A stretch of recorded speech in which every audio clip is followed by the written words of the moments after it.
La classe moyenne, souvent saluée comme l'épine dorsale d'une société saine, se trouve à la croisée des chemins.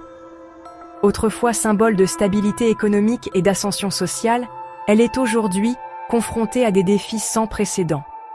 La stagnation des salaires, l'augmentation du coût de la vie et la diminution des opportunités ont ébranlé les fondements de la vie de la classe moyenne. Des impôts lourds aux réglementations contraignantes, les actions gouvernementales ont souvent exacerbé les difficultés auxquelles elle est confrontée. La classe moyenne représente une part importante de la consommation, stimulant la croissance économique et l'innovation.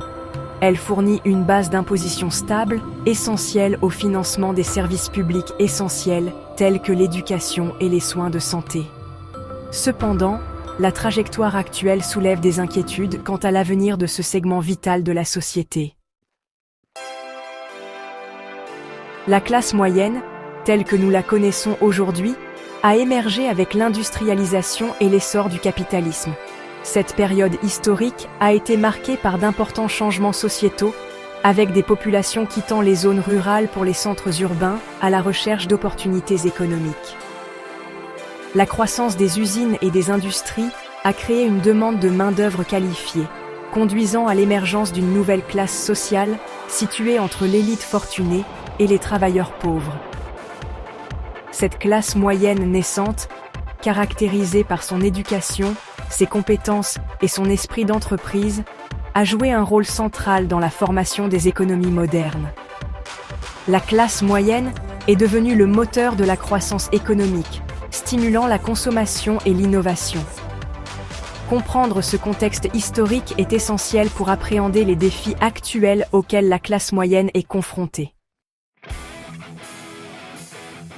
Les politiques fiscales, qui englobent la fiscalité et les dépenses publiques, exercent une influence considérable sur le bien-être économique de la classe moyenne.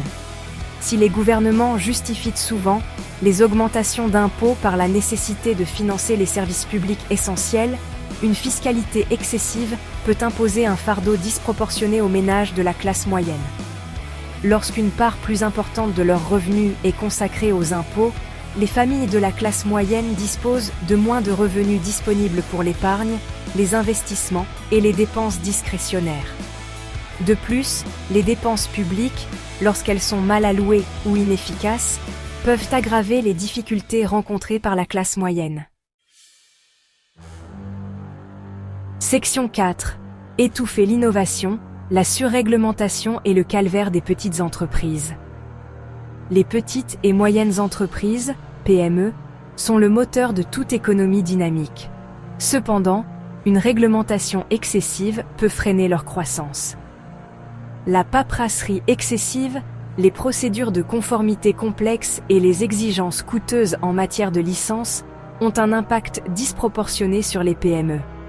Les coûts associés réduisent leurs bénéfices, limitant leur capacité à investir dans l'expansion, à embaucher de nouveaux employés ou à offrir des salaires compétitifs. Cela nuit en fin de compte à la classe moyenne. Section 5. Une société divisée, l'inégalité, facteur d'érosion de la classe moyenne. Le fossé grandissant entre les riches et les pauvres représente une menace importante pour la stabilité de la classe moyenne. Les dernières décennies ont été marquées par une accélération spectaculaire de cette tendance. La mondialisation et les progrès technologiques contribuent à l'accroissement des inégalités. Le déclin de la syndicalisation joue également un rôle. Les politiques gouvernementales exacerbent cette tendance. Par exemple, les politiques fiscales qui avantagent les riches. Les niches fiscales permettent l'évasion fiscale, contribuant à l'inégalité des revenus. Les conséquences de l'accroissement des inégalités sont néfastes pour la classe moyenne. Section 6. Une voie à suivre. Renforcer la classe moyenne par des réformes. Relever les défis de la classe moyenne exige une approche multidimensionnelle. Les gouvernements et les citoyens doivent travailler ensemble pour créer des opportunités économiques. Réformer le code des impôts pour le rendre plus juste et progressif est crucial. Cela inclut la suppression des niches fiscales et un impôt sur le revenu plus progressif. Un grand merci à notre sponsor. Sans son aide, nous n'aurions pas pu réaliser cette vidéo.